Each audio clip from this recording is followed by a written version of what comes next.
All right. Thank you, Rick.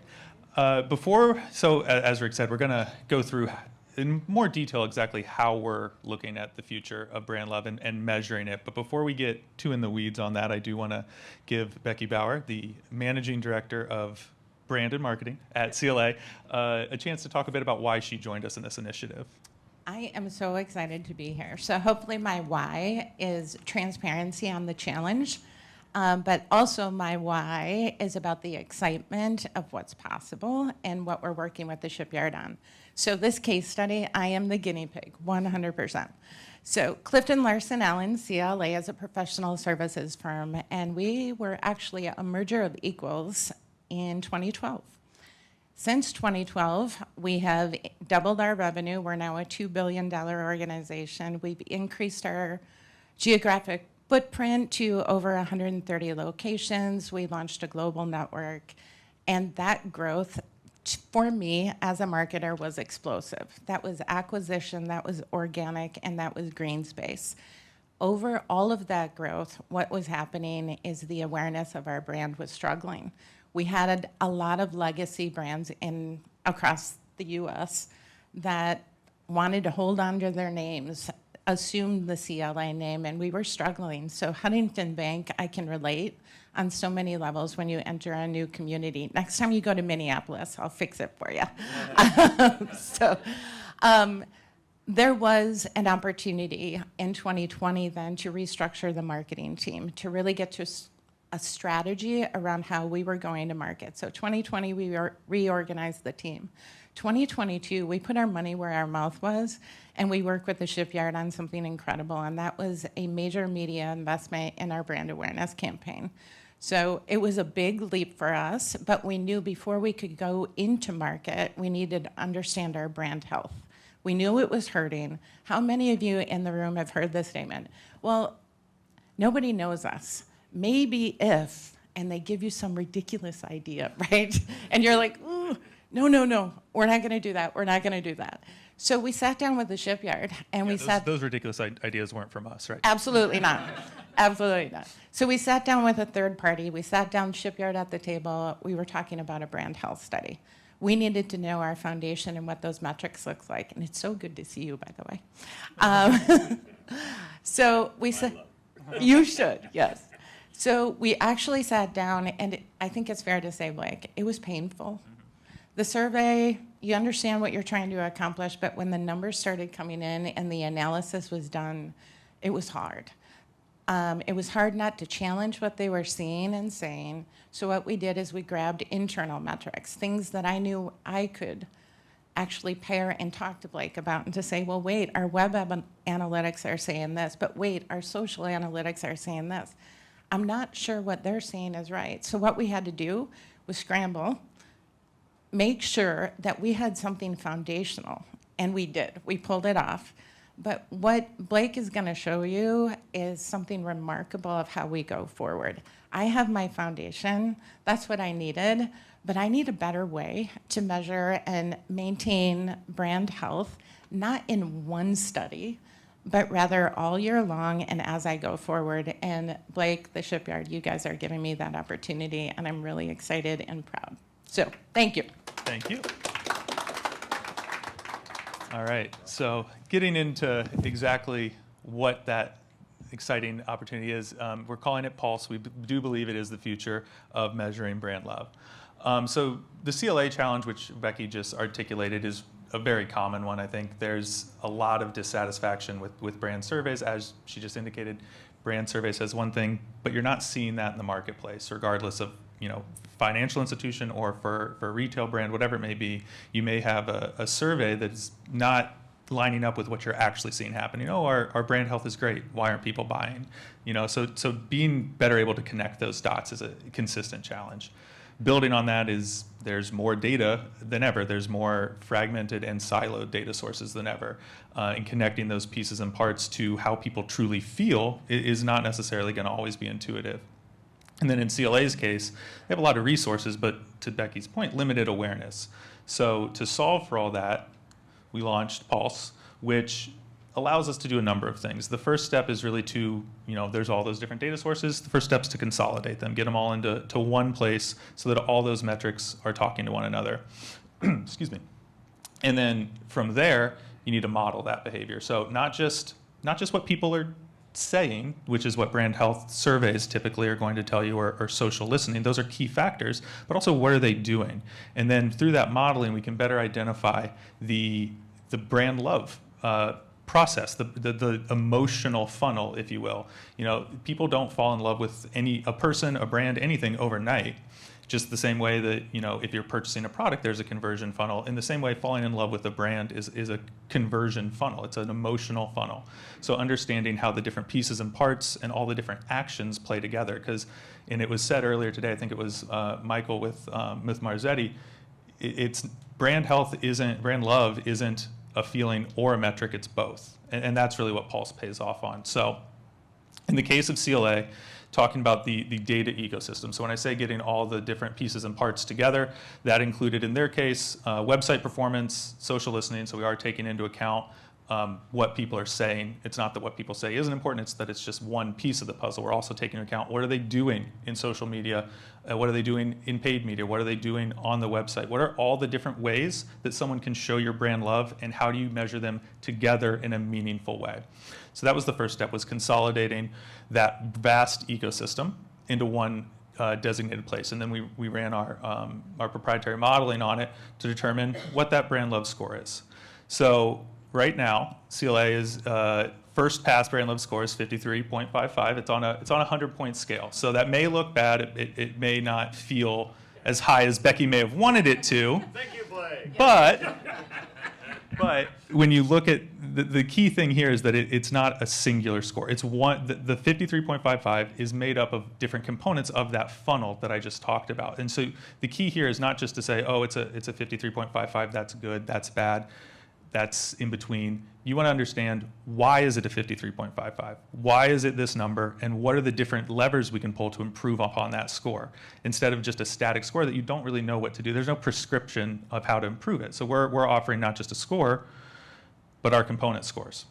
So these essentially align with how you might think about the funnel, but through the emotional lens. So attraction, intrigue, connection, affection, passion. You can see in some of these areas, attraction, affection specifically, much higher for CLA than some of these other areas. So it gives more direction into where you should be focusing your efforts, right? So dialing in on these a bit more. So attraction score, that's users have an initial exposure to your brand. Maybe they saw a paid media ad. Maybe they visited the site once. They could have been exposed to an out-of-home ad if we're able to, in areas where we're able to track that. There's a number of ways that they have that initial exposure. That's table stakes to build love. And in that area, CLA is doing all right, 65.68. In intrigue, so that's a step just beyond attraction. We know you exist. We're interested. So you take a little bit more of an action. Maybe you click on an ad. Maybe you engage with a video on either in paid setting or in an owned setting. There's a bit more of an engagement factor at that point in the funnel. Then we're getting to connection. So that's a deeper interest. So there's repeat engagement. So you're either you're visiting the site more often, you're spending more time on the site, you're interacting with ads in multiple settings, or it's high value engagements. So you're completing a survey, you're submitting some type of form or providing information. So you're getting even deeper. And then we're getting into affection. So you're actively conversing with the brand. This is where owned channels really play a large role. How are you engaging with consumers who are seeking out that conversation with you? How are you managing that conversation? Are you establishing a consistent relationship with the brand? And then lastly, passion. This is where a lot of that brand loyalty comes into play, as well as the social listening component. So are they, not just converting, but are they telling others about your brand? Are they amplifying your brand voice? Are they responding to your social media? So a lot of times this space, people think that social listening or brand health surveys are checking this box. And they do to a degree, but it's incomplete, because what those fail to look at is not just what people are saying in the marketplace, but what are they doing to react to what you're saying? Are they liking your posts? Are they engaging with you in these deeper ways? So what this all does is we can get a bit of a spectrum here as far as where CLA fits on this larger web of brand love within the Pulse ecosystem. So what it also does here is it not just provides value by combining everything, right? We're bringing all these disparate data sources together, what people say, what people do, all the different ways that they can show their love for a brand. It also allows you to tease those back apart through those scores, which is incredibly valuable because then it gets you those prescriptive directions, recommendations on what do I do to make this better. So that's where we're at right now with CLA, and we have some very specific paid, owned, and earned recommendations, right? It's not one channel, it's not one even discipline that you're going to need to instill brand love. It's across everything, and Pulse really takes that into account in a very literal way. So with the model that we put forward, with that score, not only are we able to say your score is 55, we're able to say your attraction score is 48, and these are the metrics that are influencing your attraction score. We can get granular. These are the metrics that are influencing that attraction score more or less than others, which allows us to get to these very explicit recommendations. So I won't go through all of these for you. You don't need to know exactly what CLA needs to do, but in general, you need to know. They don't all need to know. Yeah, you need to know. But so there's areas that they can deliberately, there's areas of emphasis they can take to deliberately impact attraction, for that specific component in their case. And that's going to be different for every brand, by the way. This is a custom model that is developed to determine how your customers are behaving and what actions they're taking are having the most influence. CLA's ecosystem is going to be different than another brand's, and Pulse takes that into account. In this specific instance, emphasis on some of the paid efforts will help with attraction, and reach is sort of key there. Also more owned experiences, driving paid media to environments that encourage certain engagements that we've seen to be very impactful in intrigue and connection. There's also owned marketing recommendations, so not just what you should be doing with your paid dollars, but how you should be handling your internal channels, what you should be doing on social and on your website. So in this case, we're going to be looking at the landing pages that we're using in paid media, as well as just the most common landing pages on the website, making sure that there's more opportunities for engagement. And while that might sound obvious, it's very common that over a course of a long campaign or whether it's paid, owned, or earned, you kind of forget to look at those foundational elements about that campaign that are going to generate that engagement. This is telling us maybe in the case of the owned channels for CLA, kind of lost sight of that a little bit, so we need to ramp that up to get that connection and affection factor. And then having a dedicated strategy around owned social that is trying to drive the actions that we know are resonating with people, the actions that do contribute to those passion and affection scores. And then in the case of earned marketing, so I think Becky would agree here that there's not much of an earned marketing effort right now with CLA, and I don't think that's terribly uncommon based on the industry and all of that. But there are opportunities that Pulse is pointing to within that space that will allow CLA to generate more affection, more passion, engage with consumers in a more dynamic way through their own marketing efforts. So with this, obviously there's much more detail that I'm going to go through today, but with this, CLA now has, thanks to Pulse and the partnership we've had together, a prescriptive list of actions they can take to improve this score moving forward. And that's really how this should be thought about. Yes, we're going to be developing industry benchmarks. Yes, there's going to be scores. You obviously want to be above 55, you want to be 100, but that's not necessarily realistic. So what you really want to be doing is beating yourself. And that's what we're going to help CLA do is by improving in all three of these areas.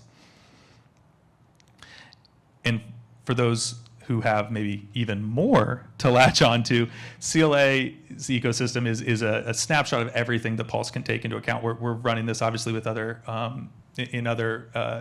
experiments as well, and we can take into account web data, paid media data across not just these sources but everything else, owned social data, as I've mentioned, across any owned social. We have the social listening that we also pair with some custom AI to further that.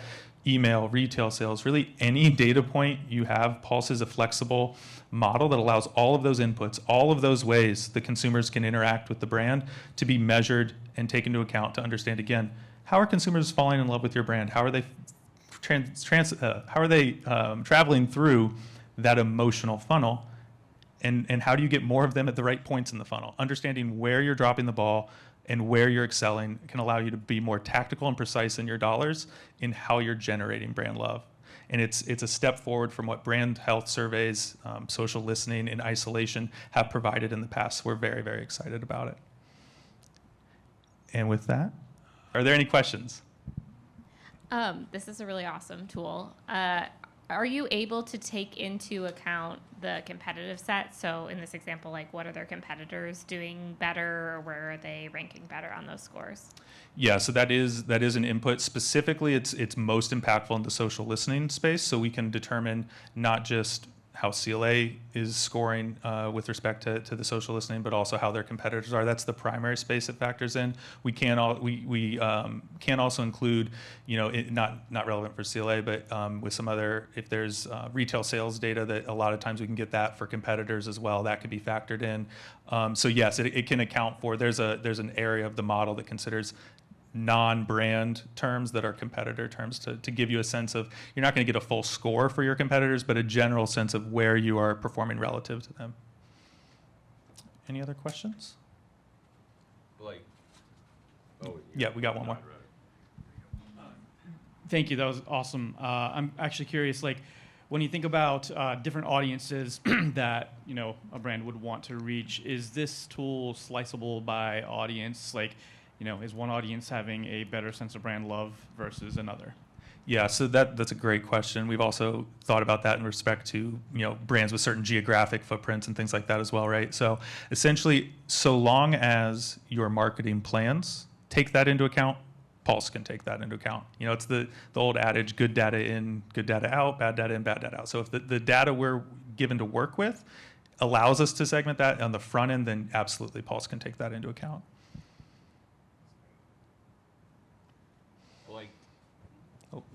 They killed your mic. Oh, there you go. There we go.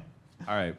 Blake, we announced this at the last Engineering Brand Love Summit, not even a year, maybe even just right about a yeah. year ago. We announced it, but we hadn't quite deployed it yet. It was a no pressure on me. A news event at that time. What do you think? Are we in beta? Where are we now? How many folks have engaged with this? So yeah, absolutely. So CLA was our alpha participant, and we carried them over through beta. We just finished our beta work with them on Pulse, and we have 2 other brands in the pipeline, one almost through the beta as well. And we are in the process of opening up to, as a full-on product. Any others? Wonderful. Thanks to CLA for alpha, beta, and beyond. Blake Williams. Thank you.